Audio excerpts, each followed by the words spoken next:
Mga kapuso, pagpangawas ng isa kalalaki sa piso Wi-Fi machine sa Banwa, Sang Kalinog, nakuhaan sa video. Donation box ng St. John the Baptist Parish sa Banwa, Sandingle, gintuyo nga kawatan. Si Kim Salinas nakatuto. Makit-an sa sining nga CCTV video ang pagpilit bukas ang kawatan sang duwa ka kandado sang piso Wi-Fi. Nagapanago man ini kung may maglabay ng motor sa lugar. Tub-tub nga nabuksan gid sini kag gintaban ang 388 pesos nga pisoson dala ang suludlan sini.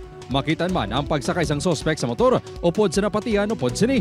Ang insidente ang natabo sa barangay Poblacion Rizal Ilawod, Kalinog, Iloilo pasado alas 3 Sabado sang kaagahon. Sunod sa tagiya sang piso Wi-Fi machine, alas 7 na sang aga sini natukiban nga bukas ang box sang piso Wi-Fi sini. Agosto 2024, sang ginkawatan man ang piso Wi-Fi sini sang 2,700 pesos. Rason nga duwa nakakandado ang ginbutang. Pero wala sa gyapon ni nakapugong sa kawatan.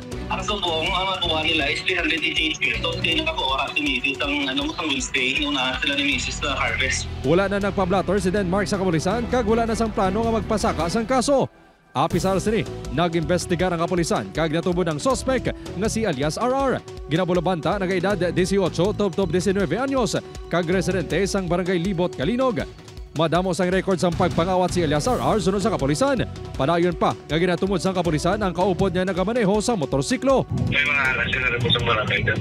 Na sila rin suspect sa mga pagpuralan sa mga sanggit-sanggit. Tulsi, sigarilyo, pagkaon, mga chicharias. Samtang, pasado alauna Sabado sang hapon, gintuyo kawatan ang donation box ng St. John the Baptist Parish sa Banwa, Sandingle. Samtang nagamisa, isa kalalaki ang sospek nga tubtob subong, ginatumod pa ang identity. I-advise nila naton ang aton man gaulubra dito sa simbahan kung just in case magbalik ang persona, inform lang nila ang PNP Dingley and then para makatunan natin. Sunod sa punong barangay sang Barangay Poblacion, antes ang insidente, naobserbahan ni sining nga daan nga nagalibot-libot ang lalaki. Ini ang may kaupdanan pa. Ang lalaking ina, familiar na sa akon, ay pirmi ako daan nag-decorate sa simbahan.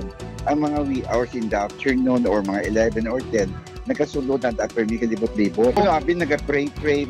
Base sa deklarasyon sang tagdumalahan sang simbahan sa kapulisan, wala man sa nakuha ang sospek. Upod kay Romel Porquia, Kim Salinas, 1 Western Visayas. Para sa iban pang balita sa Bacolod City kag iban pang lugar sa isla sang Negros kag Panay, makaupod ta si Adrian Prietos. Adrian? Yes, George, mga kapuso, madamo gid niya salamat.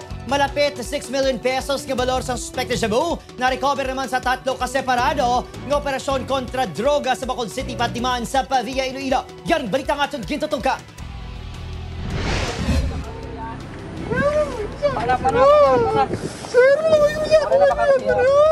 Nagahilibion si Rodolfo Suelan sa madakpan sa drug by bus operation sa Barangay Banago, Bacolod City. Pinakabulan niya ginamonitor sa kapulisan ang hulag sa subject antes kinkasang operasyon.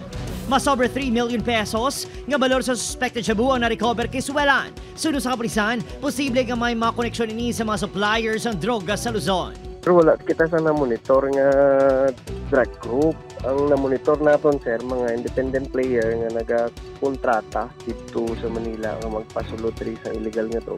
Sa Barangay Kabug, naglabot sa 850,000 pesos nga balor sa suspected shabu ang na-recover sa 2 ka persona nga taga-Barangay Takulin. Gani, masugot nga ipatuman sa kapulisan ang inspeksyon sa mga pantalan ilabi na sa mga ginakarga sa Roro kung sa di posible ginapalusot ang mga illegal nga droga.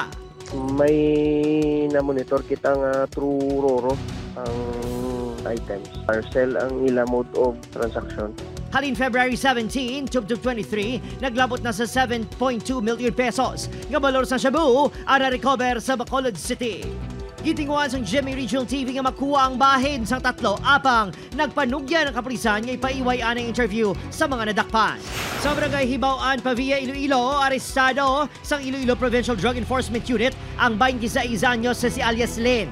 Sunod sa kapulisan, nakuha sa subject ang 250 gramos sang suspected shabu nga nagablor sa masobra 1.7 million pesos. Nag-aarkila sa lugar ang subject nga ginapahayag nag-supply sa illegal nga droga sa probinsya sa Iloilo kag pinakabahin sang Iloilo City.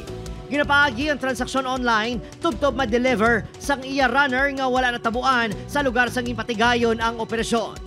Ginapadalman ang impormasyon nga sa Roa City ini nagakuha sa supply halin sa isa ka inmate. Opo, Kiril Casillo, Adrian Priatos, One Western Visayas.